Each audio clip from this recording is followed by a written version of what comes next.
Hello rock stars, तो क्या हालचाल। तो पढ़ाई आपकी अच्छी चल रही होगी। पहले तो स्वागत है आपका infinity learn by Shri Chaitanya में।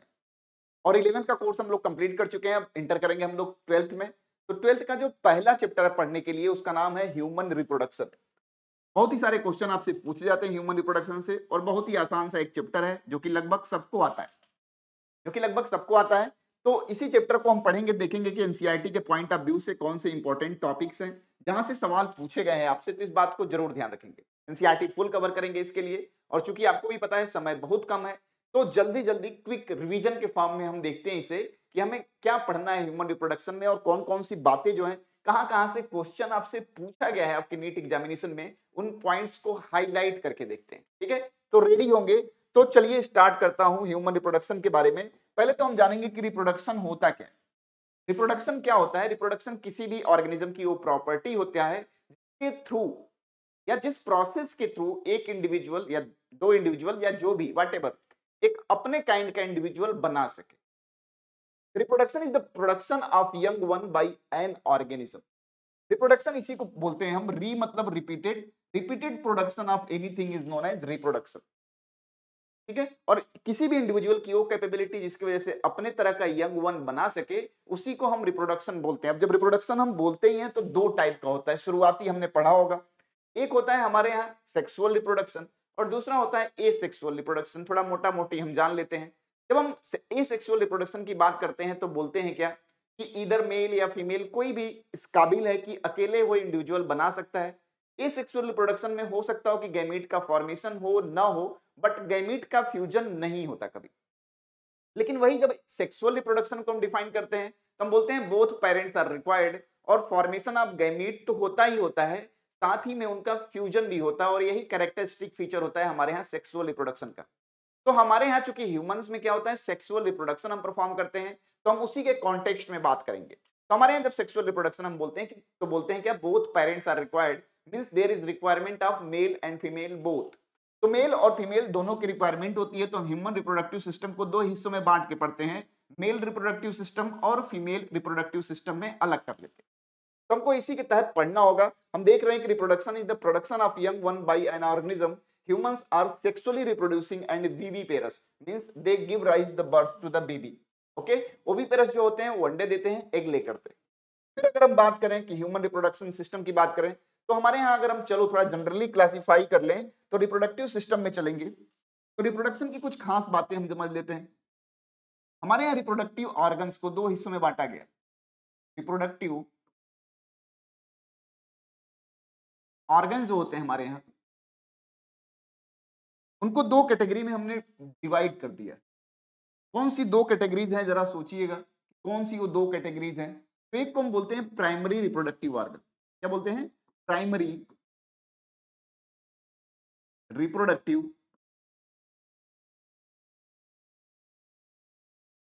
ऑर्गन। प्राइमरी रिप्रोडक्टिव ऑर्गन बोल रहे हैं। प्राइमरी रिप्रोडक्टिव ऑर्गन का मतलब क्या होता है? और दूसरा सेकेंडरी रिप्रोडक्टिव या accessory reproductive organ. Accessory reproductive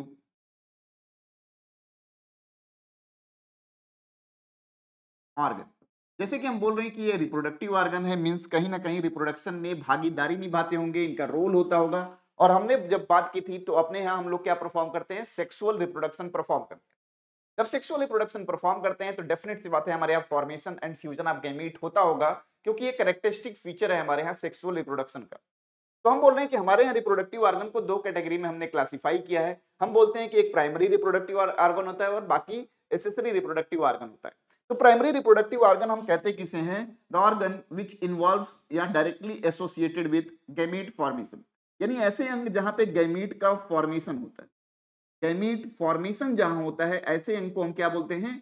primary reproductive organ. अगर हम मेल के केस में बोले तो प्राइमरी रिप्रोडक्टिव ऑर्गन मेल में क्या होता है? टेस्टिस होता है। और वहीं अगर हम फीमेल में बात करें तो फीमेल में हमारे यहाँ जो प्राइमरी रिप्रोडक्टिव ऑर्गन होता है वो ओवरी होता है। और बाकी के जितने ऑर्गन हमने बोला क्या कि आपको याद करने की जरूरत नहीं है। हमने बोला कि जो सेक्सुअल रिप्रोडक्शन होता है वो कैरेक्टराइज्ड होता है by the formation and fusion of gamete. तो हम बोल रहे हैं कि हमारे यहाँ मेल में टेस्टिस में स्पर्म बनता है और फीमेल के ओवरी में ओवा बनता है। मेल के यहाँ स्पर्म बन रहा है, फीमेल के यहाँ ओवा बन रहा है। तो इनको हमने बोल दिया क्या, टेस्टिस और ओवरी को बोल दिया प्राइमरी रिप्रोडक्टिव ऑर्गन। लेकिन अब इनके फ्यूजन में जितने अंग पार्टिसिपेट करेंगे, फ्यूजन में जितने अंग हिस्सेदारी लेंगे इनको फ्यूज कराने के लिए, इनका हेल्प करेंगे, सपोर्ट करेंगे, उनको हम एसेसरी रिप्रोडक्टिव ऑर्गन के अंदर में पढ़ते हैं। तो पहले तो हमें ये जानना जरूरी था कि हमारे यहाँ बात करें या फीमेल में बात करें तो चीफ या प्राइमरी रिप्रोडक्टिव ऑर्गन क्या है, तो organ that are associated with the synthesis और the production of the gamete is known as primary reproductive organ. और उसके अलावा जितने अंग होंगे जो गैमीट के फ्यूजन में हिस्सेदारी निभाएंगे उनको हम एसेसरी रिप्रोडक्टिव ऑर्गन या सेकेंडरी रिप्रोडक्टिव ऑर्गन बोलते हैं। चलिए इतनी बात हो गई, हम बात कर ही रहे थे। तो अगर हम देखें तो मेल रिप्रोडक्टिव सिस्टम का अगर हम जिक्र करें तो हमने बताया कि हमारे यहाँ जो होता है वो टेस्टिस हमारे यहाँ मेन रिप्रोडक्टिव क्या है, प्राइमरी रिप्रोडक्टिव ऑर्गन है। टेस्टिस को देखेंगे तो हम पेयर्ड टेस्टिस बोलते हैं कि हमारे यहाँ ह्यूमन रिप्रोडक्टिव सिस्टम में पेयर्ड टेस्टिस पाया जाता है। ये तो हमारे प्राइमरी रिप्रोडक्टिव ऑर्गन हो गया। यहाँ पे हमारे यहाँ क्या बनेगा, स्पर्म बनेगा। चलिए भैया, एक पेयर में पाया जाता है, हमें पता चल गया। फिर उसके बाद एसेसरी रिप्रोडक्टिव ऑर्गन में कौन कौन से पाए जाएंगे, तो हमारे यहाँ कुछ एसेसरी डक्ट्स होती है, हमारे यहाँ कुछ एसेसरी ग्लैंड्स होती हैं, हमारे यहाँ हमारा एक्सटर्नल जेनेटेलिया होता है। यानी इस पेयर टेस्टिस को छोड़ दे तो बाकी जितने यानी एसेसरी डक्ट्स हो गई, एसेसरी ग्लैंड्स हो गई और हमारा एक्सटर्नल जेनेटेलिया जो होगा वो एसेसरी रिप्रोडक्टिव ऑर्गन बनाता है। फिर हम बात करें एसेसरी डक्ट में देखेंगे तो बहुत सारे डक्ट हमें दिखाई देंगे। अभी हम टेस्टिस को लेके आपको दिखाऊंगा तो रेटी टेस्टिस, वासा एफ्रेंसिया, एपिडिडाइमिस, वास डिफरेंस। अगर हम ग्लैंड की बात करेंगे तो prostate gland, seminal vesicle, Cowper's gland, ये तमाम ग्लैंड्स या डक्ट्स पाई जाएंगी। फिर हम जब बात करेंगे एक्सटर्नल जेनेटेलिया के बारे में तो हम चलते हैं, जिक्र करते हैं केवल मेल रिप्रोडक्टिव सिस्टम का। तो हमने बोला कि प्राइमरी रिप्रोडक्टिव ऑर्गन जो होता है मेल का वो क्या होता है, टेस्टिस होता है। और यहाँ कहीं डायग्राम बना होगा, यहाँ कहीं डायग्राम बना होगा तो थोड़ा थोड़ा डायग्राम को एक्सप्लेन कर दें। जैसे कि हम सबको पता है कि हमारे यहाँ सपोज करिए कि ये हमारा यूरिनरी ब्लैडर है। क्या है, यूरिनरी ब्लैडर। जब हायर क्लासेस में जानते हैं तो अभी तो हम लोअर क्लासेस में क्या होता है, एक्सक्रीटरी सिस्टम को अलग पढ़ रहे होते हैं और रिप्रोडक्टिव सिस्टम को अलग पढ़ रहे होते हैं। लेकिन हायर क्लासेस में इन्हीं को यूरिनोजेनाइटल सिस्टम कहते हैं हम लोग, क्योंकि हमारे यहाँ जो पैसेज है, जो रास्ता है, यूरिन और रिप्रोडक्शन दोनों के लिए सेम रास्ता है। स्पर्म के लिए भी सेम रास्ता इख्तियार करते हैं हम लोग और यूरिन के लिए भी सेम रास्ता इख्तियार करते हैं। चलिए कुछ बेसिक बातें हम जान लेते हैं। ये हमारा यूरेटर हो गया, यूरेटर हो गया। ये हमारा यूरिनरी ब्लैडर हो गया, यूरिनरी ब्लैडर हो गया। यहाँ पे हमारे यहाँ यूरिनोजेनाइटल साइनस हो गया, यूरिनोजेनाइटल साइनस।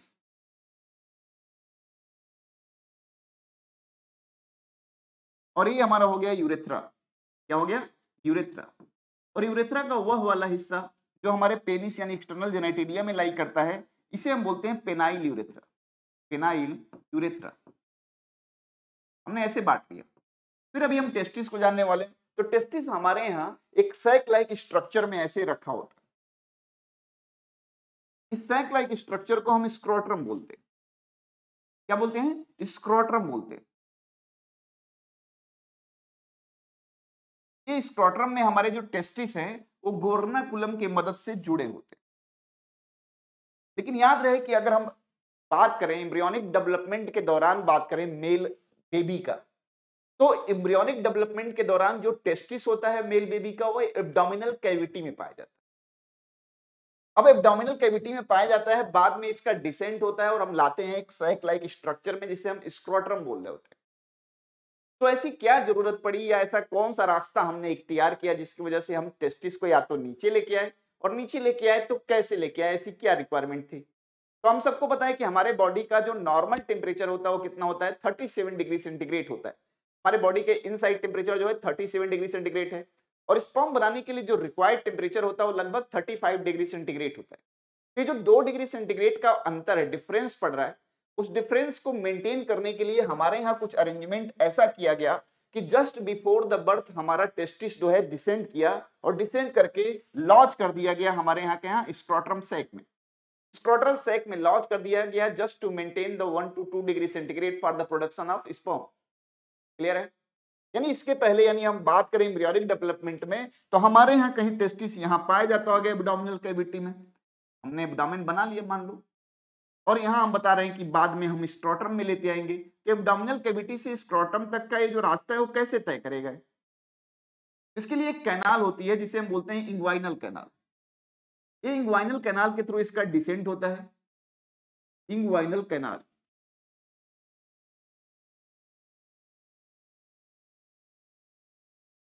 इंग्वाइनल कैनाल कभी कभी डिसेंट नहीं हो पाता है, तो उसे हम कहते हैं क्रिप्टो आर्किडिज्म, जिसको हम सर्जिकली करेक्ट करते हैं। That process is known as आर्कियोपैक्सी।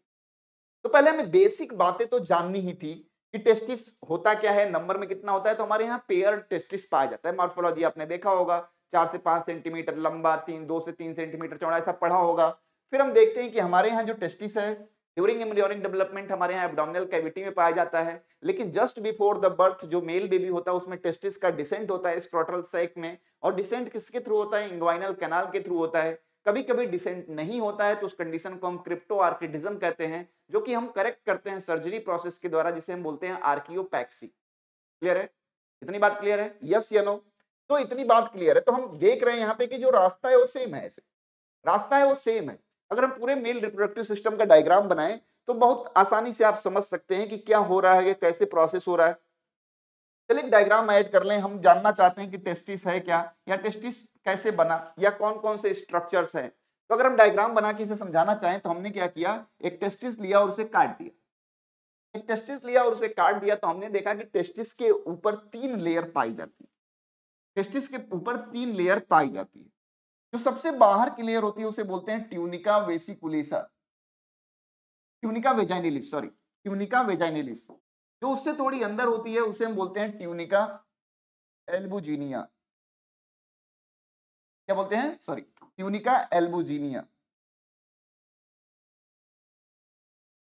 और जो अंदर की लेयर होती है,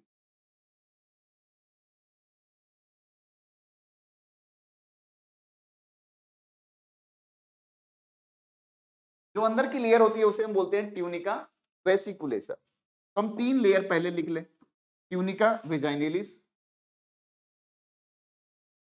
पर लिख लेते हैं।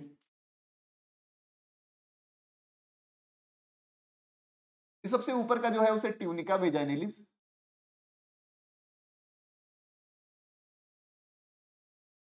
ट्यूनिका वेजाइनलिस नाम से जब आप पढ़े नहीं होते तो लगता है कि फीमेल में पाया जाता होगा, लेकिन मेल में पाया जाता है, और केवल मेल में पाया जाता है। जो दूसरा लेयर हमने बनाया उसे बोलते हैं ट्यूनिका एल्बुजिनिया। और तीसरा जो लेयर है उसे बोलते हैं ट्यूनिका वेसिकुलेसा। ये जो हमारा ट्यूनिका एल्बुजिनिया है हमारे टेस्टिस को 2 हिस्सों में बांटता है। क्या करता है? टेस्टिस को 2 हिस्सों में बांटता है, प्रॉक्सिमल और डिस्टल पार्ट में। तो हमारे यहाँ देखते हैं कि जो ट्यूनिका वेजाइनलिस होती है वो कंपार्टमेंट, ट्यूनिका वेसिकुलेसा होता है जो कंपार्टमेंट बनाता है। ऐसे हम बोलते हैं कि हमारे एक टेस्टिस में अगर हम देखें तो लगभग ऐसे ऐसे 200 से 250 टेस्टिकुलर लोब्यूल्स प्रेजेंट होती हैं। क्या प्रेजेंट होती हैं? टेस्टिकुलर लोब्यूल्स प्रेजेंट होती हैं। कहाँ पे? एक टेस्टिस, ऐसे ऐसे। इन्हें हम क्या बोलते हैं? Testicular lobule. और जो ये ट्यूनिका एल्बुजिनिया ने सेपरेट किया है इसे हम बोलते हैं मीडियास्टिनल टेस्टिस। क्या बोलते हैं? Mediastinal testis. मीडियास्टिनल टेस्टिस बोलते हैं। और इसे क्या बोलते हैं? जो हमने ट्यूनिका वेसिकुलेसा ने डिवाइड किया इसे हम बोलते हैं क्या? Testicular lobule. टेस्टिकुलर लोब्यूल बोलते हैं। टेस्टिकुलर लोब्यूल बोलते हैं, बोलते हैं एक टेस्टिस में 200 से लेके 250 टेस्टिकुलर लोब्यूल पाए जाते हैं। अब हम करना क्या चाहते हैं? इन टेस्टिकुलर लोब्यूल में जब हम देखते हैं झांक के तो हमें टेस्टिकुलर लोब्यूल में, एक टेस्टिकुलर लोब्यूल में 1 से लेके 3 हाईली क्वाइल्ड ट्यूबुलर स्ट्रक्चर दिखाई देता है, इसे हम बोलते हैं सेमिनिफेरस ट्यूब्यूल। एक टेस्टिकुलर लोब्यूल में एक भी हो सकता है, मैक्सिमम 3 हो सकता है। ऐसे ट्यूबुलर स्ट्रक्चर पाए जाते हैं जिन्हें हम क्या बोलते हैं? Seminiferous tubule. Seminiferous tubule, seminiferous tubule बोलते हैं। सेमिनिफेरस ट्यूब्यूल जब बाहर आता है हमारे यहाँ टेस्टिकुलर लोब्यूल से, तो जिन डक्ट के थ्रू बाहर निकलता है उन्हें हम नाम देते हैं क्या? ट्यूबुलाई रेक्टाई। क्या बोलते हैं? ट्यूबुलाई रेक्टाई बोलते हैं। फिर क्या होता है, ऐसे ऐसे बहुत सारे टेस्टिकुलर लोब्यूल से ऐसे ऐसे ट्यूबुलाई रेक्टाई निकल रहे होंगे, कहीं से एक निकल रहा होगा, कहीं से 3 निकल रहा होगा, कहीं से 2 निकल रहा होगा, ऐसे ऐसे निकल रहे होंगे, ऐसे ऐसे निकल रहे होंगे। और जब ऐसे ऐसे निकलते हैं तो एक जाल सा बन जाता है ट्यूबुलाई रेक्टाई का, एक जाल सा बन जाएगा। और ये जो जाल रूपी संरचना बनता है ऐसे ट्यूबुलाई रेक्टाई का, इसी को हम बोलते हैं क्या, रेटेटेस्टिस। क्या बोलते हैं, रेटेटेस्टिस बोलते हैं। ये जो जाल सा बन गया स्ट्रक्चर, इसी को हम क्या बोलने लगे, रेटेटेस्टिस बोलने लगे, जो बाद में एक सिंगल डक्ट के थ्रू बाहर निकल जाता है। जो जाल बना है, इसी जाल को हम बोलते हैं क्या, रेटेटेस्टिस बोलते हैं। क्या बोलते हैं, रेटेटेस्टिस बोलते हैं। तो अभी हम जानना चाहेंगे कि हमारे यहाँ आखिर में है क्या, हमारे यहाँ टेस्टिस में स्पर्म बनता का। इसके लिए क्या किया हमने, एक टेस्टिकुलर लोब्यूल को बाहर निकाल दिया। जब हम एक टेस्टिकुलर लोब्यूल को बाहर निकाल के देखेंगे, जब हम एक टेस्टिकुलर लोब्यूल को क्या करेंगे, बाहर निकाल के देखेंगे, हमने एक टेस्टिकुलर लोब्यूल को क्या किया, बाहर निकाला। तो जो बाहर निकालेंगे, तो हमने बोला था कि एक टेस्टिकुलर लोब्यूल में 1 से लेके 3 सेमिनिफेरस ट्यूब्यूल पाए जाएंगे। क्या पाए जाएंगे, 1 से लेके 3 सेमिनिफेरस ट्यूब्यूल पाए जाते हैं। हमने क्या किया, इसको ऐसे लिया और आपको काट के दिखाना चाह रहे, ऐसे लेके जब काट के दिखाना चाहेंगे तो कहीं ना कहीं हमारा जो टेस्टिकुलर लोब्यूल है वो ऐसे दिखाई देगा, गोल सा, आपको गोल सा दिखाई देगा। और गोल सा जो दिखाई देगा उसमें 3 या 1 से लेके 3 क्या होंगी हमारे पास, 1 से लेके 3 सेमिनिफेरस ट्यूब्यूल भी तो दिखाई देगा। तो हमने 3 सेमिनिफेरस ट्यूब्यूल भी बना लिया। क्या बना लिया, 3 सेमिनिफेरस ट्यूब्यूल भी बना लिया। ध्यान दीजिएगा, अब हम कह रहे हैं कि होता कैसा अरेंजमेंट है।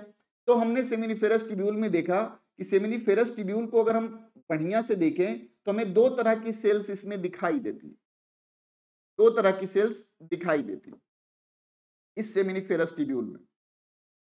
कुछ छोटी सेल्स होती हैं और कुछ साइज में बहुत बड़ी सेल्स होती हैं। जो छोटी सेल्स होती हैं उन्हें हम मेल जर्म सेल बोलते हैं। क्या बोलते हैं, male germ cell, male germ cell. और जो बड़ी बड़ी सेल्स हैं वो उन्हें हम बोलते हैं सर्टोली सेल। क्या बोलते हैं, सर्टोली सेल्स बोलते हैं। इनका एक और नाम होता है सस्टेंटाकुलर सेल, या इनका नाम होता है नर्स सेल। इन 3 नामों से ये जाने जाते हैं। ठीक है, ऐसे 2 सेल्स सर्टोली किसमें पाया जाता है, सेमिनिफेरस ट्यूब्यूल में पाए जाते हैं। और जो ये हो गया, जो सेमिनिफेरस ट्यूब्यूल के अगल बगल का स्पेस है, ये खाली जो स्पेस है, इसे हम बोलते हैं इंटरस्टिशियल स्पेस। क्या बोलते हैं, इंटरस्टिशियल स्पेस, इंटरस्टिशियल स्पेस। इस इंटरस्टिशियल स्पेस में कुछ सेल्स पाई जाती हैं जिन्हें हम इंटरस्टिशियल सेल्स बोलते हैं। जिन्हें हम क्या बोलते हैं, इंटरस्टिशियल सेल्स, इंटरस्टिशियल सेल्स बोलते हैं। इनका दूसरा नाम होता है क्या, लेडिग सेल्स, लेडिग सेल्स। हमने एक टेस्टिकुलर लोब्यूल लिया है, उसका अरेंजमेंट हम दिखा रहे हैं आपको, ये ऐसी चीजें पाई जाती हैं। तो हमारे यहाँ जो मेल जर्म सेल होता है वही डिवाइड करता है और क्या बनाता है, स्पर्मेटोगोनिया बनाता है। मेल जर्म सेल जब मेच्योर होता है, जब मेच्योरिटी अटेन करते हैं हम, तो हमारे यहाँ स्पर्मेटोगोनिया बनाता है। और यही स्पर्मेटोगोनिया धीरे धीरे धीरे धीरे स्पर्म के रूप में कन्वर्ट होता है, जिसमें सर्टोली सेल्स का भी रोल होता है। अभी हम हार्मोनल एक्शन देखेंगे। लेकिन हमारे यहाँ जो स्पर्म का बनना है वो कहाँ होता है, सेमिनिफेरस ट्यूब्यूल में होता है। तो सेमिनिफेरस ट्यूब्यूल में बना हुआ स्पर्म ट्यूबुलाई रेक्टाई के थ्रू, सारे के ट्यूबुलाई रेक्टाई के थ्रू रेटेटेस्टिस, रेटेटेस्टिस से वास इफरेंसिया के थ्रू निकलते हैं। अभी इसी डायग्राम को थोड़ा एक्सटेंड करें तो हम देखेंगे कि हमारे यहाँ टेस्टिस को हमने जब नॉर्मल बनाया था आपके लिए, तो हमने ये जो स्ट्रक्चर दिखाए थे, टेस्टिकुलर लोब्यूल दिखाया था। टेस्टिकुलर लोब्यूल से हमने सेमिनिफेरस ट्यूब्यूल या ट्यूबुलाई रेक्टाई दिखाया था आपको। ऐसे हम दिखा रहे थे आपको, ऐसे ऐसे दिखा रहे थे, ऐसे ऐसे दिखा रहे थे, ऐसे ऐसे दिखा रहे थे, सपोज करिए। तो हम कर क्या रहे थे बेसिकली, तो बेसिकली जो है हम ऐसे करना चाह रहे थे कि आपको एक बात समझ में आ जाए कि यहाँ पे ये वासा इफरेंसिया हो गया, ये रेटेटेस्टिस हो गया, रेटेटेस्टिस, ये क्या हो गया हमारा ट्यूबुलाई रेक्टाई,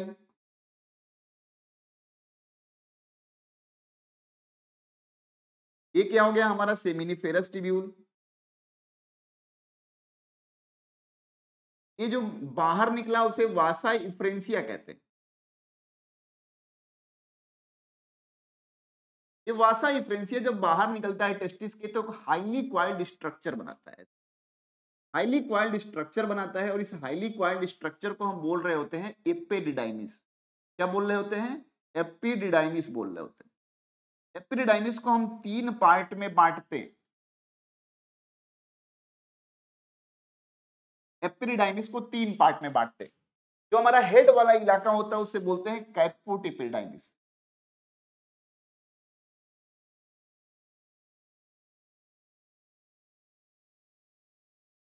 जो हमारा बॉडी पार्ट होता है उसे बोलते हैं कॉर्पस, कॉर्पस एपिडिडाइमिस।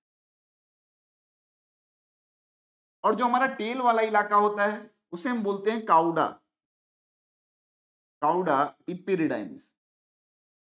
ये जो काउडा एपिडिडाइमिस है वहां से हमारा स्टार्ट होता है क्या? Vas deferens, vas deferens, vas deferens या इसी को स्पर्म डक्ट बोलते हैं। क्या बोलते हैं? वास डिफरेंस या स्पर्म डक्ट बोलते हैं। तो ऐसे इतनी सारी जो है एसेसरी डक्ट भी पाई जाती है।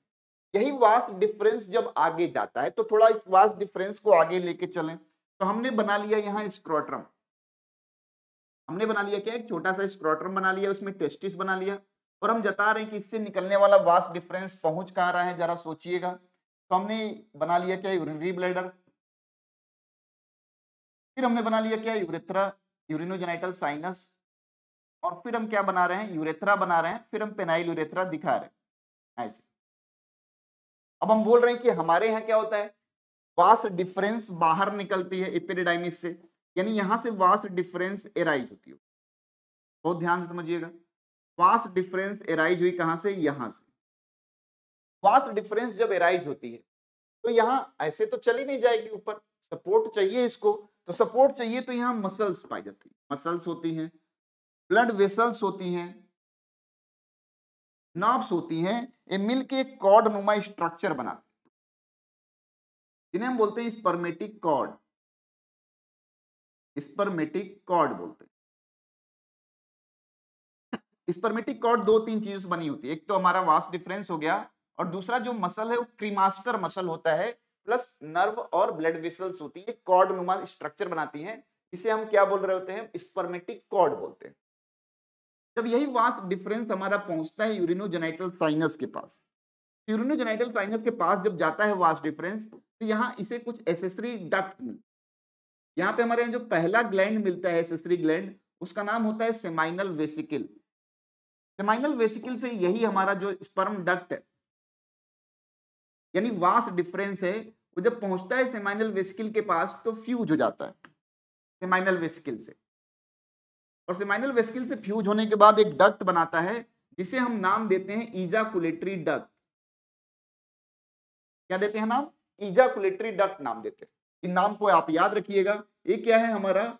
ये जो हम बना रहे हैं ये है हमारा seminal vesicle, seminal vesicle. Seminal vesicle जब वास डिफरेंस से मिला तो इसने क्या बनाया? इजाकुलेटरी डक्ट बनाया, इजाकुलेटरी डक्ट। अच्छा, हम एक तरफ का दिखा रहे हैं, हमारे यहाँ 2 सेमाइनल वेसिकल पाई जाएंगी। इसी सेमाइनल वेसिकल या इसी यूरिनोजेनिटल साइनस के पास हमारे यहाँ और भी एसेसरी डक्ट पाए जाते हैं, जिसमें से एक है हमारे पास, ये जो हरे रंग से मैं दिखा रहा हूं वो है प्रोस्टेट ग्लैंड, प्रोस्टेट ग्लैंड।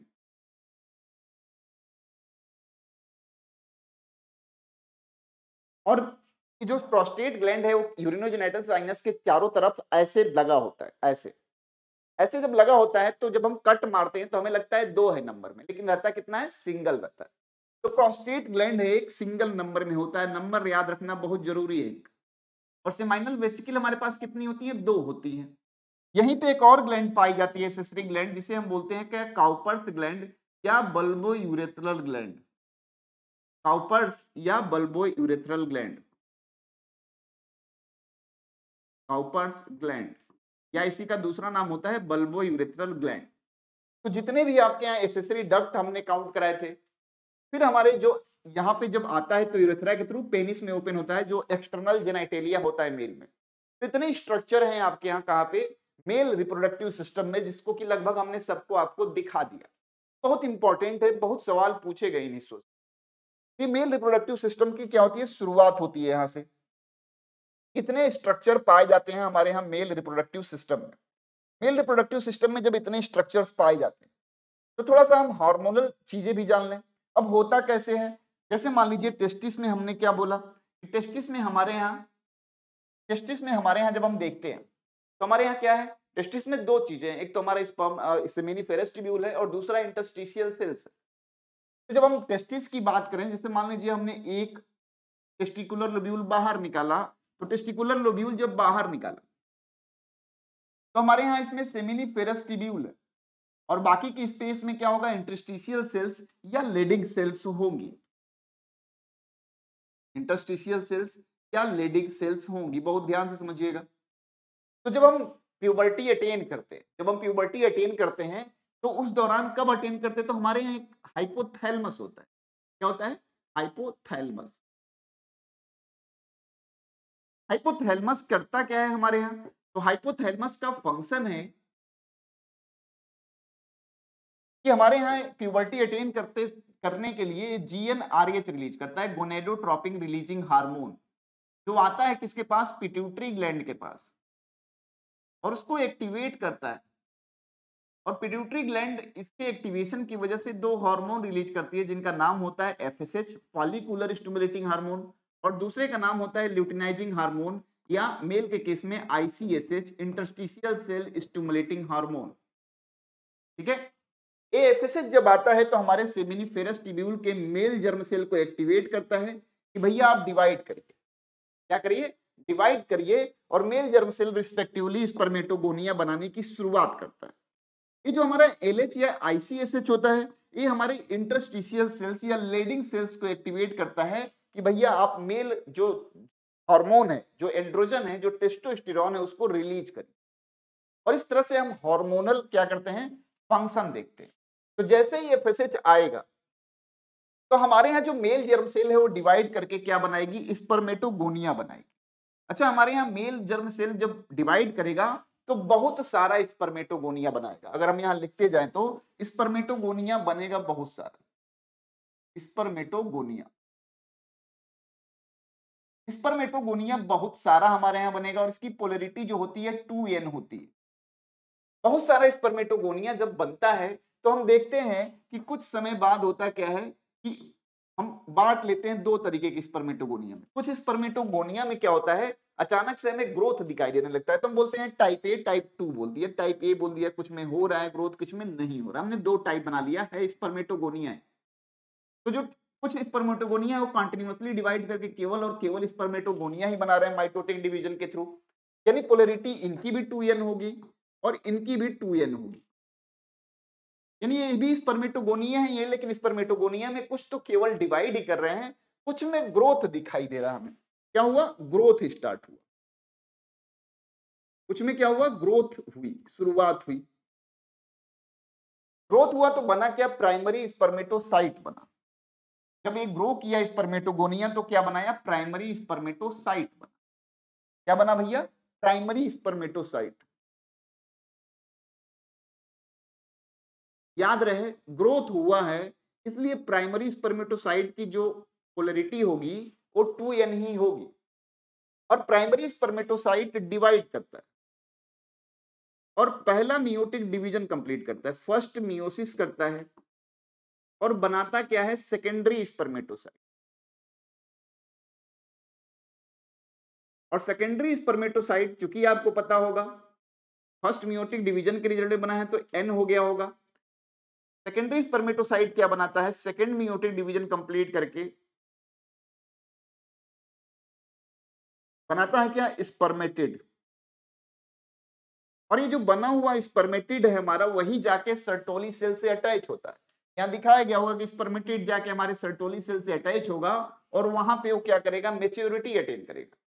लेकिन ये आपसे पोलैरिटी बहुत बार पूछी गई है, पोलैरिटी जरूर ध्यान दीजिएगा यानी अगर हम बात करें कि अगर एक स्पर्मेटोगोनिया डिवाइड करने चले, एक स्पर्मेटोगोनिया क्या करेगा, एक प्राइमरी स्पर्मेटोसाइट बनाएगा, एक से हमारे 2 सेकेंडरी स्पर्मेटोसाइट बनेंगे और 2 से हमारे यहाँ 4 स्पर्मेटिड बनेंगे। हम बोल सकते हैं कि एक स्पर्मेटोगोनिया जब कंप्लीट डिवीजन कर लेता है तो 4 स्पर्मेटिड या 4 स्पर्म बनाता है। तो ऐसे हमारे यहाँ स्पर्मेटोजेनेसिस होती है और ये फैक्टर्स रिस्पॉन्सिबल होते हैं। ये फैक्टर क्या होते हैं, रिस्पॉन्सिबल होते हैं। फिर हम बात करें कि हमारे यहाँ क्या होता है, फीमेल की बात कर लें तो फीमेल में भी पेयर्ड ओवरी पाई जाती है। ओविडक्ट हो गया, फैलोपियन ट्यूब हो गया, तो पेयर्ड ओवरी पाई जाती है। और ओवरी को हम क्या बोलते हैं, प्राइमरी रिप्रोडक्टिव ऑर्गन बोल रहे होते हैं। प्राइमरी रिप्रोडक्टिव ऑर्गन है ओवरी। क्यों भैया, क्योंकि यहाँ ओवा कौन बनाता है, ओवरी बनाती है। कुछ एसेसरी डक्ट यहाँ भी पाई जाएंगी और कुछ एक्सटर्नल जेनाइटेलिया के रूप में पाई जाएगा, जिसमें होंगे हमारे पॉन्स पिविक होगा, वेस्टिब्यूल होगा, हाइमेन होगा, क्लाइटोरिस होगा, ये तमाम एक्सटर्नल जेनेटिलिया पाए जाते हैं। तो मेल रिप्रोडक्टिव सिस्टम का अगर हम जिक्र करने की शुरुआत करें तो हम देखते हैं कि हमारे यहाँ ओवरी होती है और ओवरी हमारे यहाँ जो है यूट्रस की दीवार से लगी होती है। यहाँ देख रहा होगा रेड कलर का ओवरी।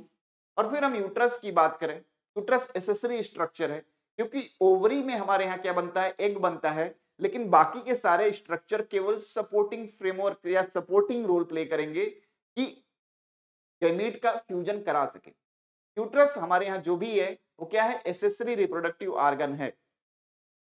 जो ओवरी होती है हमारे यहाँ यूट्रस की दीवार से लगी होती है और एक साइड से एब्डोमिनल वॉल से लगी होती है। ठीक है, जब यूट्रस हम देखेंगे तो 3 लेयर पाई जाती है। सबसे बाहर वाले लेयर को, सबसे अंदर वाले लेयर को, सबसे अंदर वाले लेयर को एंडोमेट्रियम, बीच वाले लेयर को मायोमेट्रियम और जो बाहर वाले लेयर होता है उसे पेरीमेट्रियम बोलते हैं।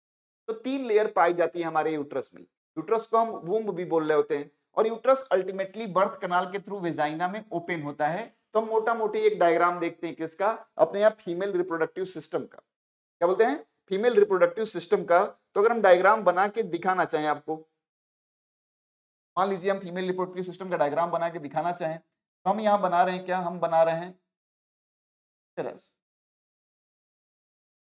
फिर हमारे यहाँ सर्विक्स होगा और सर्विक्स अल्टीमेटली ओपन होगा क्या, डिजाइना। ये जो हमारे यहाँ यूट्रस है, यूट्रस की दीवार से ही हमारे यहाँ ओवरी अटैच होती है। ऐसे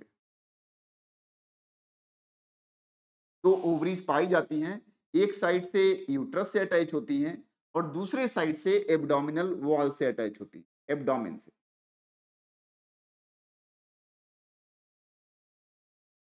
ये कुछ बेसिक बातें हैं जो आपको जाननी होगी। फिर अगर हम डायग्राम बनाए फुली तरीके से तो हमारे यहाँ ऐसे फैलोपियन ट्यूब कहते हैं। फैलोपियन ट्यूब जब हम बोलते हैं तो हम देखते हैं क्यूब नुमा स्ट्रक्चर होता है जिसमें ऐसे रिलेटेड स्ट्रक्चर अराइज होती है जिसे हम बोलते हैं फिम्ब्रिया। तो एक फैलोपियन ट्यूब है हमारा, फैलोपियन ट्यूब है। फैलोपियन ट्यूब को भी हम 3 हिस्सों में बांटते हैं। ये हमारा स्थमस वाला रीजन है,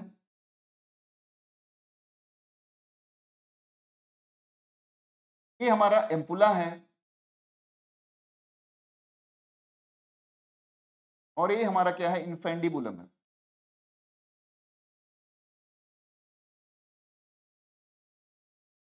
और इन्फेंडिबुलम में कीप नुमा जो स्ट्रक्चर होता है उसमें क्या है, फिम्ब्रिया बनी है ऐसे, जो ओवरी से एग रिलीज होने के बाद उसे होल्ड करेंगी। अगर यूट्रस को ही देखें तो यूट्रस की 3 लेयर पाई जाती है। ये बीच वाली लेयर हो गई जिसे हम मायोमेट्रियम बोल रहे हैं, ब्राउन कलर से दिखा रहे हैं। फिर अंदर की जो लेयर होती है उसे हम एंडोमेट्रियम बोलते हैं, ऐसे ऐसे दिखाते हैं। क्या बोलते हैं, एंडोमेट्रियम बोलते हैं। तो सबसे मोटी जो लेयर होती है वो हमारे यहाँ मायोमेट्रियम की होती है। सबसे मोटी जो लेयर होती है किसकी होती है फीमेल में, अगर वुम्ब की बात करें, यूट्रस की बात करें तो सबसे मोटी जो लेयर होगी वो मायोमेट्रियल लाइनिंग होती है।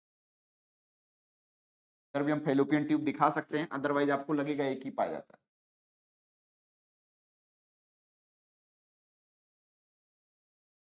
ठीक है, ऐसे दिखा दिया हमने।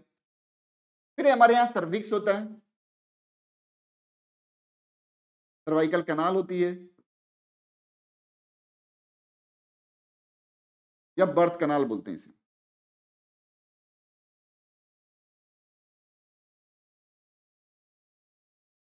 तो ये एसेसरी स्ट्रक्चर हमारे यहाँ और भी एसेसरी ग्लैंड्स भी पाई जाती हैं फीमेल्स में भी, तो धीरे धीरे करके हम देखते हैं क्या क्या चीजें अवेलेबल है। तो अगर हम बात करेंगे तो हमारे यहाँ अगर फीमेल रिप्रोडक्टिव सिस्टम की बात करें तो consist of mons pubis, vestibule, hymen and clitoris. Mons pubic क्या होता है? कुशन होता है fatty tissue covered by pubis hairs.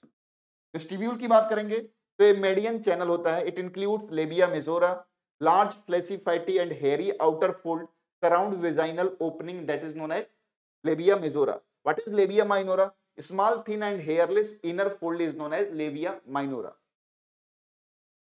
Hymen median head बोलते हैं, a membrane which partially covers the vaginal opening. It is often torn during the first coitus.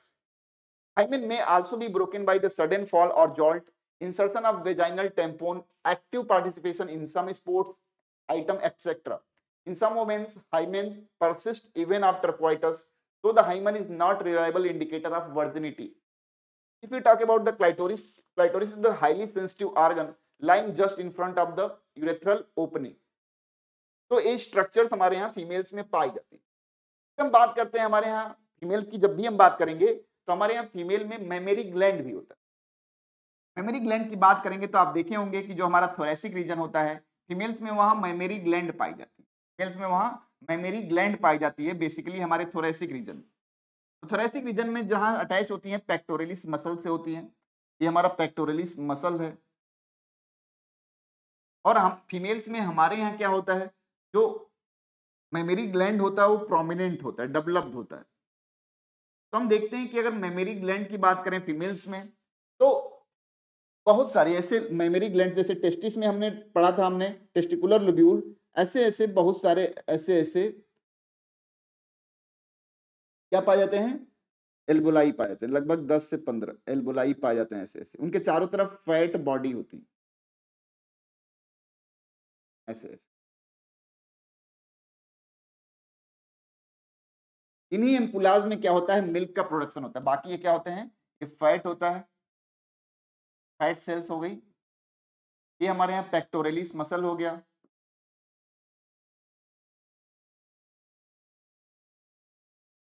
क्या हो गया, पेक्टोरलिस मसल हो गया। ये जो हमारे यहाँ मेमोरी ग्लैंड का जिक्र करते हैं फीमेल्स में, तो जो मेमोरी एल्वोलाई है इससे निकलती है क्या, यहाँ से बहुत सारे ट्यूबुलर स्ट्रक्चर निकलते हैं जिसे हम बोलते हैं क्या, मेमोरी ट्यूब्यूल बोलते हैं। क्या बोलते हैं, मेमोरी ट्यूब्यूल। ये सारे ट्यूबुलर सारे ऐसे निकल रहे होते हैं, जो लास्ट में आपस में 3 से 4 मेमोरी ट्यूब्यूल यूनाइट होते हैं और मेमोरी एम्पुला बनाते हैं। और अल्टीमेटली एम्पुला जो है ओपन होता है और लेक्टिफेरस डक्ट बना के निपल के थ्रू बाहर निकलता है, निपल के थ्रू बाहर निकलता है। हमारे यहाँ मेमोरी ग्लैंड डेवलप होता है फीमेल्स में। तो अगर हम सीक्वेंस देखें कि मिल्क कैसे हमारे यहाँ रिलीज होता है, तो बनता है हमारे यहाँ मेमोरी एल्वोलाई में, मेमोरी एल्वोलाई से मेमोरी ट्यूब्यूल में आता है, मेमोरी डक्ट, मेमोरी एम्पुला और लेक्टिफेरस डक्ट के थ्रू निपल्स के रास्ते होते हुए बाहर निकलते हैं। हम अपने यहाँ बात करें तो जो हमारे यहाँ पीआरएल होता है, प्रोलैक्टिन हार्मोन होता है, ये मिल्क सिंथेसिस के लिए रिस्पॉन्सिबल होता है, मिल्क प्रोडक्शन के लिए। मिल्क प्रोडक्शन के लिए जो रिस्पॉन्सिबल हमारे यहाँ हार्मोन है वो क्या है, पीआरएल, प्रोलैक्टिन है, जो एंटीरियर लोब ऑफ पिट्यूटरी से रिलीज होता है। दूसरा हमारे यहाँ ऑक्सीटोसिन होता है। ऑक्सीटोसिन जो हमारे यहाँ हार्मोन होता है मिल्क स्क्वीजिंग के लिए रिस्पॉन्सिबल होता है, मिल्क स्क्वीजिंग के लिए। मिल्क स्क्वीजिंग के लिए रिस्पॉन्सिबल जो हार्मोन होता है वो क्या होता है, ऑक्सीटोसिन जो होता है वो पोस्टीरियर लोब ऑफ पिट्यूटरी से क्या होता है, रिलीज किया जाता है। ये दो हार्मोन्स भी होते हैं जो रिस्पॉन्सिबल होते हैं, जो दो हार्मोन्स होते हैं क्या होते हैं, रिस्पॉन्सिबल होते हैं। अब हम बात कर लें हमारे यहाँ किसका, गैमेटोजेनेसिस का, कि गैमेट का फॉर्मेशन कैसे होता है। गैमेट का फॉर्मेशन कैसे होता है, तो it is formation of gamete will takes place in the gonads यानी प्राइमरी रिप्रोडक्टिव ऑर्गन। तो हमारे यहाँ दो तरह के गैमेट बनते हैं, डेफिनेट सी बात है, स्पर्म बनता होगा तो स्पर्मेटोजेनेसिस, और एक बनता होगा तो oogenesis कहते हैं। तो हमारे यहाँ स्पर्मेटोजेनेसिस और oogenesis पढ़ते हैं। स्पर्मेटोजेनेसिस हमारे यहाँ होता है मेल में और oogenesis होता है कहाँ पे, फीमेल्स में। स्पर्मेटोजेनेसिस की बात हमने देखा भी था, हमने स्पर्मेटोजेनेसिस देखा था, it is the process of formation of sperm where spermatozoa in the seminiferous tubule of testis. Sperm stages of sperm formation या स्पर्मेटोजेनेसिस देखें तो फॉर्मेशन ऑफ स्पर्मेटिड होगा, स्पर्मेटोगोनिया प्रोड्यूसेस स्पर्मेटिड, और स्पर्मियोजेनेसिस क्या होता है, spermatids transfer into the sperm is known as spermiogenesis. कई बार पूछा गया आता है कि स्पर्मेटोजेनेसिस और स्पर्मियोजेनेसिस में क्या डिफरेंस है। तो स्पर्मेटोजोआ से स्पर्म का बनना स्पर्मेटोजेनेसिस होता है और स्पर्मेटिड से स्पर्म का बनना दैट इज स्पर्मियोजेनेसिस होता है। क्लियर। तो हमने देखा था स्पर्मेटोगोनिया हमारा क्या करता है, प्राइमरी स्पर्मेटोसाइट बनाता है जो अल्टीमेटली डिवाइड करके सेकेंडरी स्पर्मेटोसाइट बनाता है, जो अपना मियोसिस डिवीजन सेकंड कंप्लीट करके स्पर्मेटिड बनाता है और अल्टीमेटली क्या बनता है, स्पर्मेटोजोआ बनता है। ये स्टेजेस हम देख चुके हैं और मेल जर्म सेल डिवाइड करके स्पर्मेटोगोनिया बनाता है। हमने देखा था कि अगर एक स्पर्मेटोगोनिया रिस्पॉन्सिबल होता है 4 स्पर्म बनाने के लिए। हमने हार्मोन का भी रोल देखा था। हमने यहाँ हाइपोथैलेमस ने रिलीज करता है जीएनआरएच जो एक्ट करता है पिट्यूटरी पे, जो दो गोनेडोट्रोपिन रिलीज करता है। एक का नाम है luteinising hormone, in case of male हम आईसीएसएच भी बोल रहे थे, और एक होता है follicular stimulating hormone. Follicular stimulating hormone act करता है सर्टोली सेल पे और स्टिमुलेट करता है secretion of factors for spermiogenesis. Spermiogenesis के लिए जो हमारे यहाँ सेक्रेशन फैक्टर होता है वो रिलीज करता है। ल्यूटिनाइजिंग हार्मोन जो होता है वो एक्ट करता है कहाँ पे, लेग्डिक सेल्स पे, और सिक्रीट कराता है एंड्रोजन विच स्टिमुलेट करता है स्पर्मेटोजेनेसिस। ठीक है। अब हम बात करें, हम स्पर्म का स्ट्रक्चर देख लें, स्पर्मेटोजोआ का स्ट्रक्चर देख लें, तो हम देखते हैं कि स्पर्मेटोजोआ या स्पर्म जो है हमारे यहाँ उसको 3 हिस्सों में बांटते हैं। एक तो हमारा हेड हो गया, दूसरा मिडिल पीस हो गया और तीसरा टेल हो गया।